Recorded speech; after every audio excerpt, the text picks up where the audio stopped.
মিলাদুন্নবী মাহফিলে এক হুজুর হাদিস থেকে প্রমাণ দেন মিলাদুন্নবী আছে, আর বাকি সব বেদাত। আবার সিরাতুন্নবী মাহফিলে আরেক হুজুর এসে প্রমাণ দেন তারটা সঠিক, বাকি সব বেদাত। এখানে কোন পথ সঠিক, আমি কোনটা মানবো? আমি জেনারেল লাইনে শিক্ষিত ভাই, আমি এই সম্পর্কে বলি, আপনার প্রশ্ন শুনে মনে হয় আপনি ভাজা মাছটাও উল্টে খাইতে পারেন না।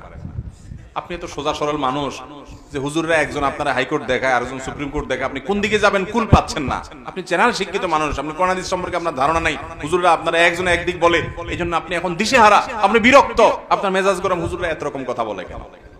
বাহ, এটা আল্লাহরে যা বলিয়েন কিয়ামতের দিন, আল্লাহ আমার কি দোষ? এই মৌলবীরা একটা একদিকে টানছে, আমি কোন দিক যাব? মায়ের একটাও নিচে হবে না।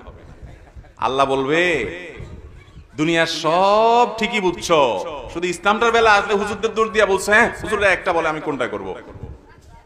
ভাইরা আমার, এক এক হুজুর এক একটা বলবে, এটা স্বাভাবিক, এটা অস্বাভাবিক না। নবী করিম সাল্লাল্লাহু আলাইহি ওয়াসাল্লাম বলে গেছেন ফাইন্নাহু মান ইয়াইশ মিনকুম বাদি ফাসায়ারা ইখতিলাফান কাসীরা, আমার পরে যারা পৃথিবীতে বেঁচে থাকবা তোমরা দেখবা নানান মত, এক এক হুজুর এক একটা বলে, এরকম অনেক কিছু দেখবা তোমরা। ওই সময় আমরা কি করব? নবীজি বলে গেছেন না, জান নাই? তিনি বলে গেছেন ফালাইকুম বিসুন্নতি, তোমরা দেখবা আমি কি করছি, রাসূল সাল্লাল্লাহু আলাইহি ওয়াসাল্লাম কি করছে, কোন হুজুর কি বলে দেখো, হুজুর কোরআন থেকে হাদিস থেকে রেফারেন্স দেয় কিনা, সম্ভব হলে মিলাও, বাংলা অনুবাদ হয়ে গেছে সব, এরপর তুমি সেটা অনুযায়ী আমল করো। যদি আল্লাহ না করুক ভুলও হয় তোমার, তাও আল্লাহ মাফ করে দিবেন, কিন্তু হুজুরের দোষ দিয়ে পার পাবা। আমি প্রায় সময় বলার চেষ্টা করি ভাই একটা এক্সাম্পল দিয়া। আচ্ছা, এই যে আপনারা তেল খান, সয়াবিন তেল, বিভিন্ন ব্র্যান্ডের তেল আছে না? তীর আছে, রূপচাঁদা আছে, বসুন্ধরা আছে, ফ্রেশ আছে, হ্যাঁ পুষ্টি আছে, আর অনেকগুলো আছে না? কোনটা খাঁটি বলে, কোনটা বেশি খাঁটি? এটার কোনো উত্তর দেওয়া যাবে? কারণ সব কোম্পানির বোতলের গায়ে লেখা আছে 100% খাঁটি। আজ পর্যন্ত কোন কোম্পানি পাইছেন যে বলে ভাই আমি 2 নম্বরই কথা বলি না, আমার 99% খাঁটি, 1% ভেজাল আছে? এরকম বলে কেউ? বলার সময় তো চান্দু বলে কি 100% খাঁটি। আপনি তখনও রাগ করে বলছেন যে এ বেলায় এরটা খাঁটি, এর বলে এরটা খাঁটি, এই বলে এরটা খাঁটি, এতজন এত কথা বলে, তো তেলই খাবো না। শেয়ানা পাবলিক, এখানে তো এটা বলেন না। একদিন এটা কিনা খান, আরেকদিন ওইটা কিনা খান, দেখেন পেটে বুটবাট করে কিনা, ফুটফাট করে কিনা, শরীরের সাথে আপনার ম্যাচ করে গেছে, টাকাও মিলে গেছে, কোনটা ভালো মনে হয়েছে আপনি সেটাই খান। ঠিক না ঠিক? বিবেক খরচ করেন, বুদ্ধি খরচ করেন, বুঝার চেষ্টা করেন। দুনিয়াটা তো ভালোই বুঝেন মাশাআল্লাহ। শুধু আখিরাতের বেলা আসলে, ইসলামের বেলা আসলে শুধু হুজুরদের গায়ে সব দোষ দিয়ে আপনি ফেরেশতা হয়ে যান। আমরা কোন দিক যাব? বাহ, আল্লাহ আপনাকে আকল বিবেক দিছে না, দেয় নাই? 7 সমুদ্র 13 নদী পার হইয়া নামটাও লিখতে পারে না, 1 2 3ও চিনে না, এই লোক সৌদি আরব চলে গেছে, আছে না নাই? পয়সার জন্য তো অনেক কিছু করতে পারেন। ইসলাম বুঝার জন্য কয় হুজুরের কাছে গেছেন, কয়টা কিতাব খুলছেন, কয়টা কোরআন খুলছেন, হুজুরের কাছ থেকে দলিল খুঁজছেন, ভালো করে 10 হুজুরের কথা শুনে কোনটা সঠিক মনে হয়, কোনটা নবীজির সাথে মিলে, কোরআনের সাথে মিলে, এটা একটু যাচাই করার চেষ্টা করি, একটু চেক করার চেষ্টা করি, ক্রস চেক করার চেষ্টা করি, কয় জায়গায় গেছেন। আল্লাহর কাছে কোনো জবাবদি করা যাবে? 50 টাকার একটা লাউ, এটা কেনার জন্য টিপতে টিপতে টিপতে লাউর এমন 12টা বাজান বাজাইছেন যে লাউ বেচারা বেচতে বসছে, সে বলে ভাই কিনলে কিনেন, না কিনলে নাই, খবরদার নখ দিবেন না। ঠিক না ঠিক? যে 50 টাকার লাউটা কিনবো, এটা যেন ভেজাল না হয়, এজন্য আমি টিপা দেখি, তাই না? আলু পটল কিনেন, এত চেক করেন। আমাদের কাছে ইসলামটার দাম আলু পটল আর লাউ চাইতে কম হয়ে গেছে। যে যাচাই করার দরকার, যাচাই বাছাই করার দরকার নাই, চেক করার দরকার নাই, চেক করার জন্য কষ্ট করতে রাজি না। লাউর পিছনে যত কষ্ট করি, যত টিপ দেই, হুজুরদেরকে এত টিপি টিপি দেখি না, হুজুরটা ঠিক না ওরটা ঠিক, ঠিক না ঠিক? আল্লাহ তাআলা আমাদেরকে বোঝার তৌফিক দান করুন।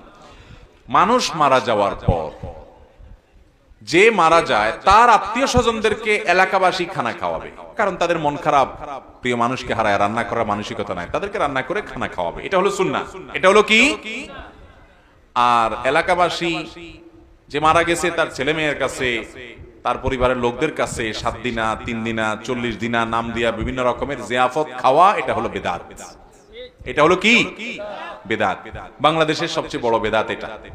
এর চেয়ে বড় বেদাত বাংলাদেশে নাই। মানে এই বেদাত ঘরে ঘরে, জায়গায় জায়গায়।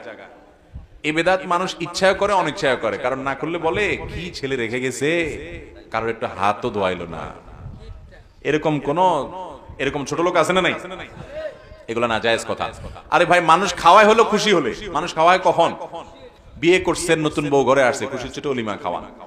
আল্লাহ একটা নতুন বাচ্চা দিছে, এজন্য খুশি হয়ে আকিকা খাওয়ান। ছেলে ভালো রেজাল্ট করছে, খুশি হয়ে মানুষের মিষ্টি খাওয়ান। মানুষ খুশির চুটে সাধারণত একজন আরেকজনকে খাওয়ায়। আমার বাপ মরছে, মা মরছে, প্রিয়জন মরছে, আমি কি খুশি যে আমি আপনাদের খাওয়াবো? এই জন্য আপনারা শক্ত ধরবেন, গো ধরবেন, যে মানুষ বকিল বলে বলুক, কৃপণ বলে বলুক, আমার বাপ মা মারা গেছে, এলাকাবাসী তোমাদের আমি অন্তত খাওয়াইতেছি। যদি বাপ মার পক্ষ থেকে দান করতে হয় তো গরিবরে এক বস্তা চাল কিনে দেন, একদিনে বাজার করে দেন, 2টা মাছ কিনে দেন, তাদেরকে 2 কেজি গোশত কিনে দেন, এক বেলার খাবার কিনে দেন, তাদেরকে সহযোগিতা করেন। কিন্তু এলাকাবাসীকে হাত ধোয়া খাওয়াবেন না। মনে হয় যে বিয়ে বাড়ি, সামিয়ানা টামিনা টাঙ্গায় এমন ভাবে খাওয়াইতেছে মনে হয় যে বিয়ের অনুষ্ঠান। ঠিক না বেঠিক? এটা হিন্দুদের শ্রাদ্ধ থেকে আসছে। একটু পড়ালেখা করেন, ঘাটেন, দেখবেন পাবেন। গুগলে গিয়ে সার্চ দেন, তালিবেশ্বর অফালা আকার দয়ের পিঠে বড় ধ শ্রাদ্ধ, এটা লেখা গুগলে অনলাইনে এখন সার্চ দেন, দেখবেন পাবেন। কি হিন্দু ধর্ম মতে কোন মানুষ মারা গেলে ওই মৃত মানুষের তরফ থেকে আত্মীয় স্বজনরা যদি লোকজনকে না খাওয়ায় তাহলে তারা মনে করে ওই লোক স্বর্গে খাওয়ান পায় না, এই জন্য খাওয়ান লাগে। ওই জিনিস তাদের মধ্যে আছে, তাদের ধর্ম তারা পালন করুক, তাদের ব্যাপার। কিন্তু আমরা মুসলমানরা তাদেরটার অনুকরণ করতে পারি না, এটা মূর্খতা। নবী করিম সাল্লাল্লাহু আলাইহি ওয়াসাল্লাম মারা যাওয়ার পরে সাহাবারা কত কষ্ট পাইছেন বলেন। ওনারা মদিনাতে কয়টা গরু, কয়টা উট জবাই করে মানুষ খাওয়াইছেন, খবর বাইর করে। জাল হাদিস বাইর করেন তো পান কিনা? পাবেন না। ওমর রাদিয়াল্লাহু আনহু মারা গেছেন, আবু বকর মারা গেছেন, সাহাবীরা সিনিয়র মারা গেছেন, আমাদের আয়েশা মারা গেছেন রিদওয়ানুল্লাহি তাআলা আজমাইন। কই সাহাবীরা কেউ জিয়াফত করছেন? দেখেন তো দেখি। এটা মুসলমানদের কালচার না, কিন্তু এটা বুঝান যায় না মানুষকে। আল্লাহ তাআলা আমাদেরকে বুঝার তৌফিক দান করুন। আপনার বাবা মারা গেছে, তাদের তরফ থেকে একটা মসজিদ বানাই দেন, মসজিদে একটা কিছু করে দেন, মাদ্রাসায় একটা কিছু করে দেন, একটা গাছ লাগাই দেন, একটা গরিবের একটা রিকশা কিনে দেন, একটা কালভার্ট বানায় দেন, একটা সদকা জারিয়ামূলক কোনো কাজ করে দেন, এটার সব তিনি পেতে থাকবেন। এই অযথা 3 দিন 40 দিন দিন ঠিক করে, ক্ষণ ঠিক করে মানুষ ডেকে জিয়াফত খাওয়াবেন, শ্রাদ্ধ অনুষ্ঠান অনুসরণ করে, এতে সব হবে না, বরং কি হবে? গুনাহ হবে। আপনাদের এলাকায় এটা হয়নি? হয় মানে ঘরে ঘরে হয়। ঠিক না ভাই? ঠিক। কিপটা বলে বলুক, কিন্তু আমি অযথা টাকা নষ্ট করব। মুরব্বীরা বলবে কি দিন বার হয়েছে, হুজুররা কি এর মাসালা বার করে খানা দানাও বন্ধ করে দিব বলে। হ্যাঁ,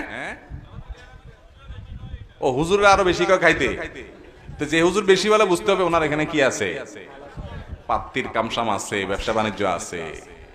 আল্লাহ তাআলা হুজুরদেরকে হেদায়েত দান করুন।